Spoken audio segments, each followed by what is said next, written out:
টেলিভিশনের যুগে সোনালী অতীতের স্মৃতি বাংলাদেশ টেলিভিশন। অনেকের শৈশব কেটেছে বিটিভির পর্দা দেখে। ৫৯ বছরের ঐতিহ্যবাহী সেই স্মৃতির পাতার স্পষ্ট নাম বিটিভি এখন পরিণত হয়েছে ধ্বংসযজ্ঞে।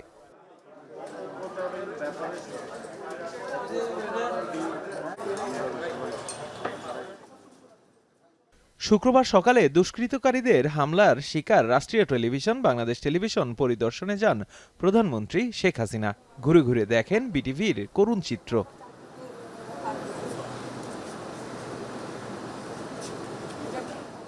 পরিদর্শন শেষে গণমাধ্যমের সঙ্গে কথা বলেন প্রধানমন্ত্রী। বলেন, সরকার কখনোই আন্দোলনের বিপক্ষে ছিল না। যারা শিক্ষার্থীদের ব্যবহার করে সহিংসতা করেছে তাদের ধরতে জনগণের সহযোগিতা চাইলেন সরকার প্রধান। যারা এসবের সাথে জড়িত সারা বাংলাদেশের আনাচে গানাচে যে যেখানে আছে তাদের খুঁজে বের করুন, এবং তাদের শাস্তির ব্যবস্থা করার জন্য সহযোগিতা করুন। আমি দেশবাসীর কাছে সেই আহ্বান জানাই। এ সময় কোটা ইস্যুতে দেশের বাইরে আন্দোলন করে সেই দেশের পুলিশের কাছে আটক হওয়া নিয়ে দুঃখ প্রকাশ করেন শেখ হাসিনা। জানান, দেশের ভাবমূর্তি নষ্ট করতে একটি মহল পায়তারা করছে।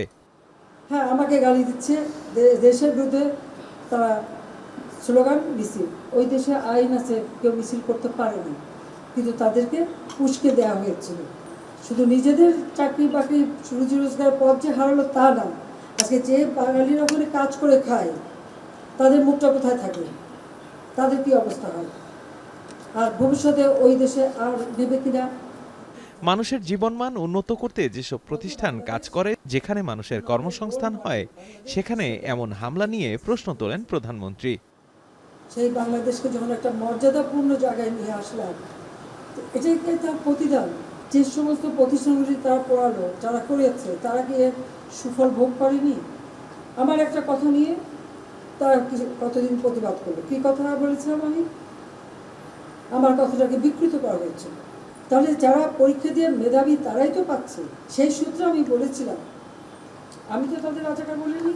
বক্তব্যে সবাইকে একসাথে কাজ করে দেশকে এগিয়ে নিয়ে যাওয়ার আহ্বান জানান প্রধানমন্ত্রী শেখ হাসিনা।